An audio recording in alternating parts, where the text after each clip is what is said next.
అన్న ఇప్పుడు మన టెక్స్ట్ బుక్స్లో చూసినట్టయితే మొత్తం బయట వాళ్ళ గొప్పలే చెప్పడం ఉంటుంది అన్న. ఎంతసేపు ఔరంగజేబు, టిప్పు సుల్తాన్ ఇట్లాంటి వాళ్ళ గురించి గొప్పలు చెప్పడం ఉంటుంది తప్ప మన వాళ్ళు చాలామంది ఉన్నారు కదా, ఛత్రపతి శివాజీ మహారాజు, సంభాజీ మహారాజు, తర్వాత బోధిధర్మ, ఇలాంటి వాళ్ళు చాలామంది ఉన్నారు. కానీ వీళ్ళ గురించి ఎక్కడ కూడా చెప్పరు, నేర్పించారు. మనకి సెవెంత్ సెన్స్ మూవీ చూసే వరకు అసలు బోధిధర్మ అనే పర్సన్ ఒక ఆయన ఉన్నాడన్న విషయం కూడా తెలియదు. అంటే అట్లాంటి స్టేట్లోకి తీసుకెళ్ళిపోయినారు. అసలు వీటన్నిటి వెనుక రీజన్ ఏంటన్నా? అసలు ఇవన్నీ మన నుండి దాచిపెట్టి వేరేవన్నీ హైలైట్ చేయడానికి. ప్రపంచంలో అన్నిటికైనా క్రూరమైన వ్యక్తులు ఎవరు అని అడిగితే బ్రిటిషర్స్ అన్న. అన్ని దేశాలు నువ్వు కవర్ చేసుకుంటే maximum number of historians, writers, ఆ ప్రింటింగ్ అవన్నీ చేస్తుంది వాళ్ళే. ఇప్పుడు కూడా ప్రపంచంలోనే అతిపెద్ద mafia and goonda news publications ఏదిరా అంటే బీబీసీ. కట్టర్ దొంగలు ఒక్కడు కూడా పనికిరాదు. బీబీసీని ఎదురుగా వేసుకున్నాడు గనియా ప్రెసిడెంట్ ఉన్నాడు, నరేంద్ర మోదీ ఇచ్చి పడేశాడు, సద్గురు కూడా మూసుకుని ఉండండి రా అన్నాడు, ఎలాన్ మస్క్ డైరెక్ట్ ఇచ్చి పడేశాడు బీబీసీకి.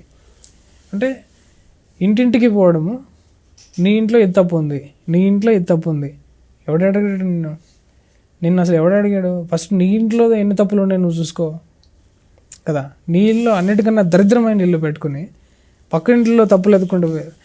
ఇట్లాంటి వాళ్ళే పుస్తకాలు రాశారన్న. ఇండియాని చీప్గా చూపించాలనే ఉద్దేశంతో రాసినోడికి ఇంకా దాన్ని పొగడతలు.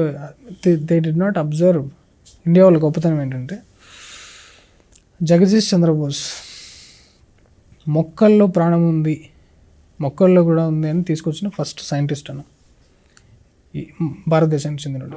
మోక్షగుండం విశ్వేశ్వరయ్య ఎట్లాంటి ఇంజనీర్ మనకు తెలుసు. శ్రీనివాస రామానుజన్ ఆయన రాసిన ఈక్వేషన్స్ ఇప్పుడు కూడా అసలు తలతోక పట్టుకోలేకపోతున్నారు అసలు ఒక్కడు కూడా. బ్లాక్ హోల్స్కి ఈక్వేషన్ రాస్తాడు. బ్రిటిషర్సే మళ్ళీ ఏం చేశారు, మనోడిని రైల్వే ప్లాట్ఫామ్ మీద వెళ్ళి సూసైడ్ చేసుకునే రేంజ్కి వెళ్ళిపోయాడు. కష్టాలు అట్లా టార్చర్ పెట్టారు. గుమాస్తా ఉద్యోగం కూడా దొరకలేదు లాస్ట్కి. చుక్కలు చూపించారు. ఎందుకు పిలకేసుకున్నాడు సైంటిస్ట్ ఎట్లా అవుతాడు? దేవి చెప్పడం ఏంది? They don't agree. వాళ్ళకి సైన్స్ అంటేనే ఒక కన్కాక్టెడ్ టైప్లో ఇట్లా అద్దాలు ఒకటి పెట్టుకొని ఇట్లా కనబడాలి బొమ్మ. He's not of that kind. చూసే అమ్మవారు ఇచ్చారు అంటాడు. బ్లాక్ హోల్ ఈక్వేషన్ ఎక్కడి నుంచి వచ్చిందంటే అమ్మవారు కాకుండా, నేను చెప్తున్నాను, అమ్మవారు కాకుండా నీకు ఏదన్నా ఇచ్చిందంటే పచ్చి అబద్ధం అది. అంటే ఇలాంటి పాయింట్స్ అందరికీ చెప్తే వాళ్ళు తీసుకోలేరు కూడా, డైజెస్ట్ చేసుకోలేరు ఇలాంటి ఫ్యాక్ట్స్. ఎడ్యుకేటెడ్ కదన్నా, అన్నీ తెలుసు వాడికి. Educated illiterates, useful idiots. అంటే ఎవరికి యూస్ఫుల్ అంటారన్న మరి? బ్రిటిషర్స్కి, శత్రువుకి చాలా యూస్ఫుల్. మన దేశానికి అసలు ఎవ్వడు ఎందుకు పనికిరాడు. బికాస్ ట్రోలర్స్ అన్న కాబట్టి నాకు గుర్తొచ్చిందన్న, నేను ఈ పాడ్కాస్ట్ చేసే ముందు యూట్యూబ్కి వెళ్ళి స్ట్రింగ్ వినోద్ అని కొట్టినాను. ఫస్ట్ వచ్చింది స్ట్రింగ్ వినోద్ ఇంటర్వ్యూ అని వచ్చింది, సెకండ్ ఏమో స్ట్రింగ్ వినోద్ ఛానల్, థర్డ్ ఏమో స్ట్రింగ్ వినోద్ ట్రోల్, నెక్స్ట్ ఏమో స్ట్రింగ్ వినోద్ ఎక్స్పోజ్ చెప్తా అంటారు మమ్మల్ని. నేను అదే అనుకుని ఏం చేస్తారు ఎక్స్పోజ్ అని. ఏందన్న ఈ ట్రోలింగ్ ఏంది అసలు మీ పైన? ఫస్ట్ ఆఫ్ ఆల్ అంబేద్కర్ని వీళ్ళందరినీ వేసుకున్నప్పుడు వాళ్ళ batch of people first react అవుతారన్న. నా మీద ఫస్ట్ ట్రాల్ స్టార్ట్ చేసిన వాళ్ళు అంబేద్కర్ ఫ్యాన్స్.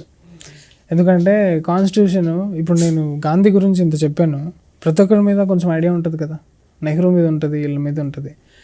అవన్నిటిని ఫస్ట్ కనుక్కుంటే జనాలు అరే ఏంట్రా ఇది కూడా తెలియకుండా ఇట్లా ఉన్నారేంట్రా జనాలు అట్లా అని చెప్పి బయటకు వచ్చి చెప్తాము, హర్ట్ అవుతారు, కమ్యూనిటీ ఇన్సెక్యూర్ ఫీల్ అవుతుంది. కానీ లీగల్గాను ఫ్యాక్చువల్గాను నేను చేయలేరు అని తెలిసి క్యారెక్టర్ అసాసినేషన్ చేస్తారు.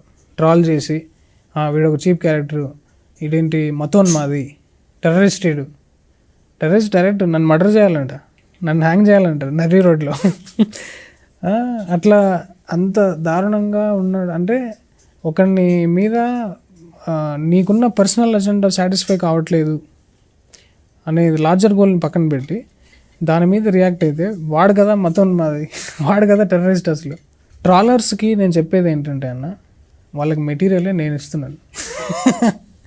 వాళ్ళు నా మెటీరియల్ వాడుకుని వాడు గ్రో అవుతున్నాడు. కానీ లేకపోతే వాడి ముఖం ఎవడన్నా చూస్తాడు యూట్యూబ్లో? అసలు వాడి ముఖాన్ని వాడి ఛానల్లో నన్ను అది ఎక్కి దానివల్ల ఎక్కువ వ్యూస్ నాదే ఉంటుంది. ఎక్కడ నాకున్న సాటిస్ఫాక్షన్ అంతా ఒకటే అన్న, ఆల్మోస్ట్ 1,00,000 మంది ఈ మెసేజ్ని సీరియస్గా తీసుకుని మారి ఒక్కోసారి నేను ఈషా మహాశివరాత్రికి వెళ్ళినప్పుడు అన్న నీ వీడియో చూసిన తర్వాత ఇన్నర్ ఇంజనీరింగ్ చేశాను అన్న, ఇప్పుడు లైఫ్ అసలు వేరే రేంజ్లో ఏమన్నా ఉందన్న అన్నప్పుడు చాలరా బాబు, ఈ జీవితానికి ఇది చాలు అనిపిస్తుంది.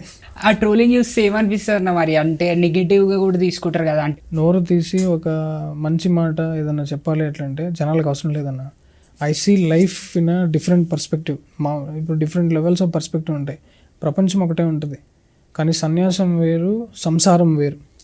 సంసారంలో ఉన్నోడికి కళ్ళు కనబడు, సన్యాసంలో ఉన్నోడు కొంచెం క్లియర్గా చూడగలుగుతాడు. అది నేను ఆల్రెడీ చూడగలిగాను. సన్యాసం again doesn't mean not having girl friends and not getting married అన్న. దానికి దీనికి అసలు సంబంధం లేదు.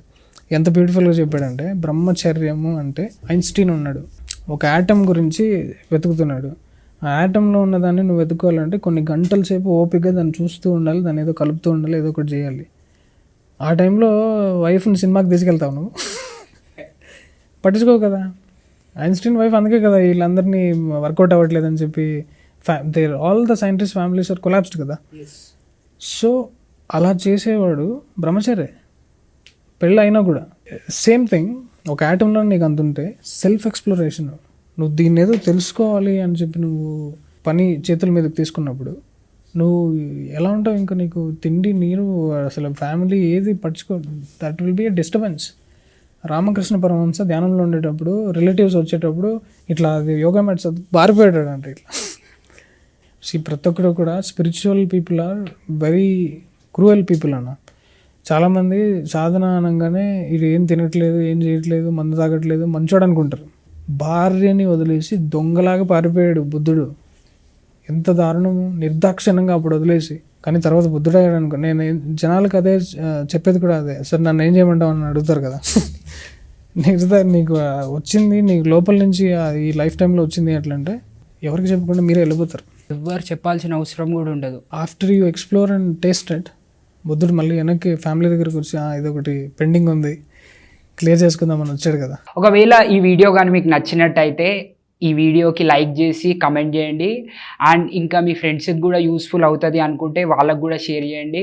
అండ్ అన్నిటికన్నా ముఖ్యంగా మా ఛానల్కి సబ్స్క్రైబ్ చేసుకోండి. Please subscribe to Vivek talks.